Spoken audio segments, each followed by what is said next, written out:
आदाब। आप देख रहे हैं बोल आपकी और मैं हूं आपके साथ मोहम्मद सादिक हुसैन।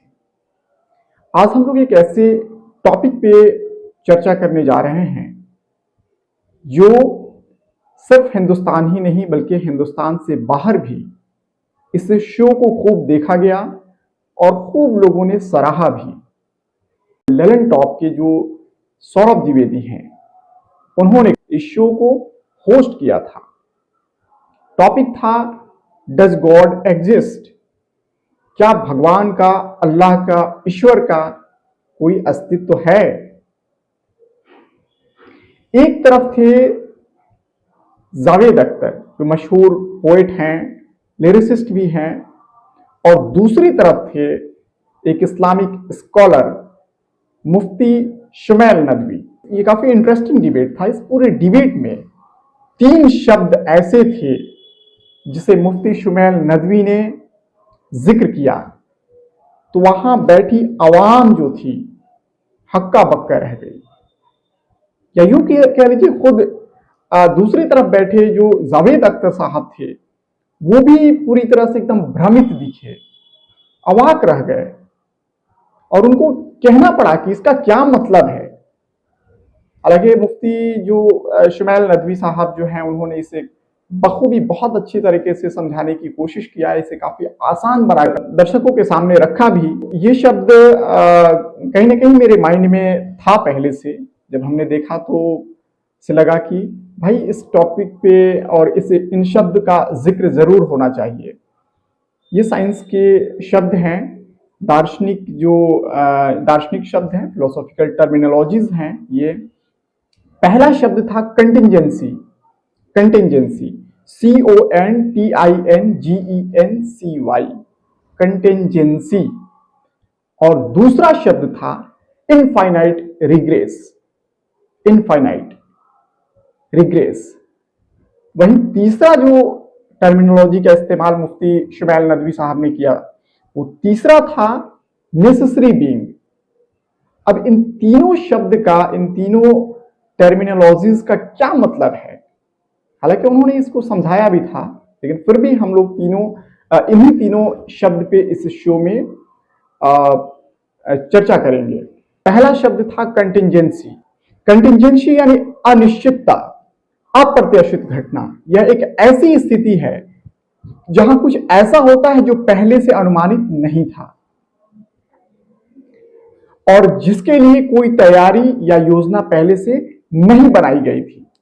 इसका एग्जाम्पल देखें तो प्राकृतिक आपदा हो गया, सड़क दुर्घटना हो गई, गाड़ी का खराब हो जाना, अचानक किसी बीमारी का आ जाना, ये सभी जो है ये कंटिंजेंसी इसको बोलते हैं। ये कंटिंजेंसी में आता है।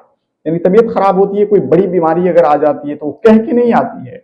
अगर कोई घटना अगर कहीं घट गई, सड़क दुर्घटना हो गई, तो वो पहले से निश्चित नहीं है कि दुर्घटना होगी ही होगी, अचानक से दुर्घटनाएं होती है।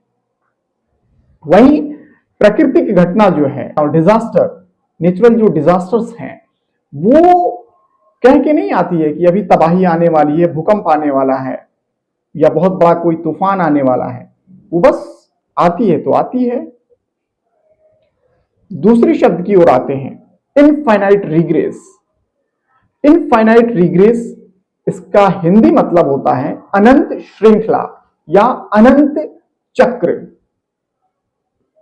ये एक ऐसी स्थिति होती है जहां एक समस्या या प्रश्न का उत्तर देने के लिए हमें एक और समस्या या प्रश्न का सामना करना पड़ता है, और फिर एक और, फिर एक और, फिर एक और, फिर एक और, यानी जिसका कोई अंत ही नहीं है, इनफाइनाइट है।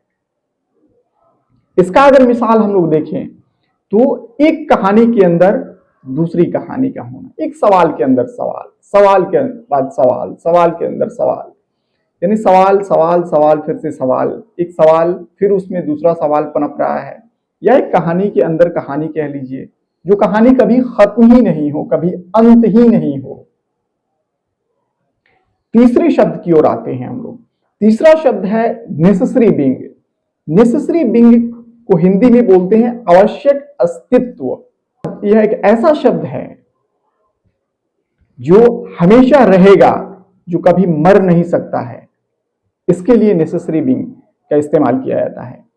जो कभी खत्म ही नहीं हो सकता है, कभी मर ही नहीं सकता है, जिसका अस्तित्व कभी समाप्त ही नहीं हो सकता है। इसका अगर एग्जाम्पल हम लोग लें, यानी कह लीजिए जो पूरी जो अनिवार्य है, जिसका अस्तित्व नहीं समाप्त हो सकता है, जो जिसका अस्तित्व अनिवार्य है, इसका मिसाल अगर देख लीजिए, एग्जाम्पल देख लीजिए, तो ये है भगवान, ईश्वर, अल्लाह, गॉड। इसका अस्तित्व हमेशा से था और हमेशा से रहेगा। तो ये तीनों शब्द थे जो कि उस पूरे डिबेट के इर्द गिर्द जो है घूमता रहा। कई लोगों को ये समझ में नहीं आया कि इसका क्या मतलब है। Contingency, infinite regress, necessary being, जिसका मुफ्ती शुमैल नदवी साहब ने बखूबी इस्तेमाल किया। खुद जो जावेद अख्तर साहब थे वो भ्रम में पड़ गए। उन्हें पूछना पड़ा कि इसका क्या मतलब होता है। Contingency regress, contingency, infinite regress, necessary being को उन्होंने यानी शुमैल नदवी साहब ने एक्सप्लेन भी किया था। उस डिबेट का वो हिस्सा आप चाहें तो देख सकते हैं। तो अभी के लिए फिलहाल इतना ही। फिर जुड़ेंगे किसी नए टॉपिक के साथ। तब तक के लिए आप अपना ख्याल रखिए।